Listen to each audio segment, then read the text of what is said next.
মেয়েরা যখন বয়ফ্রেন্ডের সঙ্গে ফুচকা খেতে যায়। এ কি কাকু, তুমি এত বড় বড় ফুচকা দিচ্ছ কেন আমাকে? এই ফুচকাটা খাওয়ার জন্য তো আমার এত বড় হাওয়া হবে না। দেখেছো বাবু, তুমি কিছু বলো, আমি কিন্তু পরের দিন থেকে এই দোকানে কোনোদিনও ফুচকা খেতে আসবো না। কত বড় বড় ফুচকা দিচ্ছে বলো, দূর ছোট ছোট ফুচকা দাও। দেখেছো, ঠিক করে খেতেও পারছি না আমি, সব ভেঙে যাচ্ছে। আর যখন একা ফুচকা খেতে যায়। কাকু, বেশ ঝাল ঝাল করে ফুচকা মাখো তো, আর আমাকে কিন্তু বেশ বড় বড় ফুচকা দেবে, ঠিক আছে? হ্যাঁ, আপনি আগের দিন বলছিলেন না বড় ফুচকা খেতে পারেন না। না কাকু না, আমি ছিলাম না, ওটা হয়তো অন্য কেউ ছিল। হয়তো তোমার দোকানে এত কাস্টমার আসে, তুমি চিনে বসে রয়েছো। দাও তো পাতা দাও। এই নিন। দাও।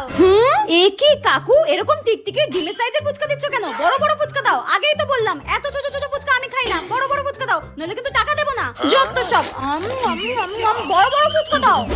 ইস, কেমন ফাটকা ফুটকা লিকলিকা ফুচকা দিচ্ছে, সব জল বেরিয়ে যাচ্ছে। দুধ ভালো লাগে না।